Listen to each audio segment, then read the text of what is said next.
Welcome! Today we're going to be talking about Overlord.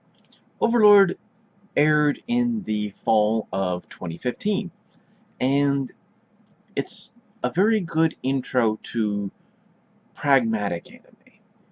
The basic premise is the main character, Momoga, ends up falling asleep on the final day of an MMO.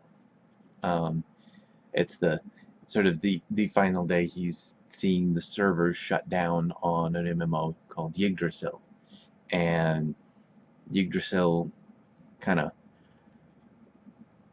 he plays around a little bit with some of in the guild hall basically, and with some of the people in the guild hall, the NPCs that they make, that his guild has made.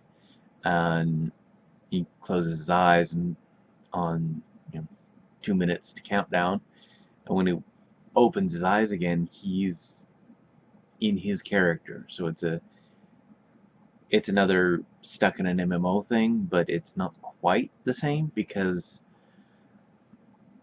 the world around him has progressed and changed. Outside of the guild hall, no one knows anything about the game. No one knows anything about uh,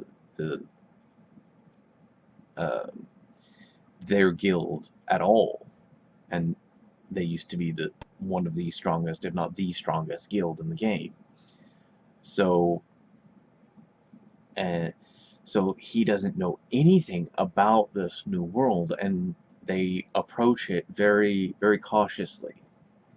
And even though there's very little reason to, um, it turns out that, at least in the beginning, that they are so completely overpowered. He did reach max level in the MMO, which, when he's very cautiously going out the first time, he doesn't use his maximum spells, and he doesn't even need to block the attacks from the sort of ultimate summons that was used against the village.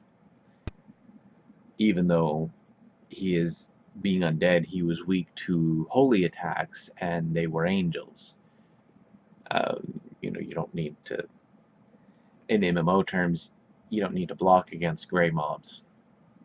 Mobs who have the nameplate has turned gray is usually they always miss. You completely negate their attacks with any sort of armor you have on.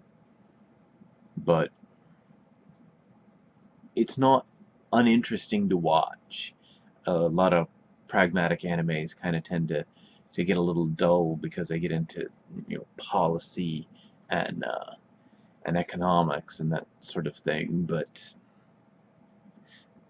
this one, it doesn't, because it's all about discovery of how this new world works, if there are any other players out there. It's a very fun series.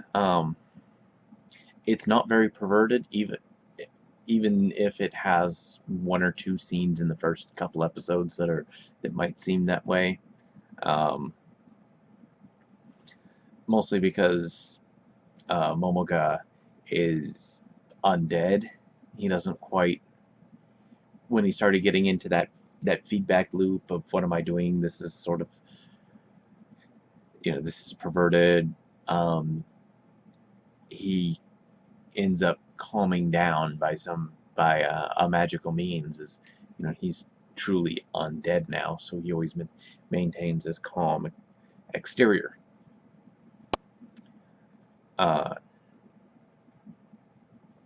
Overall, it is again, like I said, it's a very fun series to watch. There's always it's always fun kind of going back in a dungeon every once in a while that you're way over level to, and just bam, just kind of smacking everything out of the way with little care. You're Your rotation is sloppy. You don't really need it, but it it lends itself well to that because you know he is max level with many items that took months to create in the game. So there's a lot of work put into into his arsenal, and so it's completely overpowered, but it doesn't really lose interest like how sometimes if you're completely overpowered it's not interesting. It really doesn't fall into that category because he does give himself handicaps at times, and he does try and play by the rules of this new world, and as you're learning about it, or as he's learning about it, so are you, and it feels a little more natural than you know some of the other pragmatic animes, and I feel like it's a good starter to them.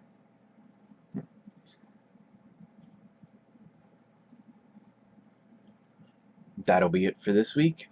Check out my buddy over at Flipside. He's doing some Destiny right now. He just took down a Tachikama looking thing. Um,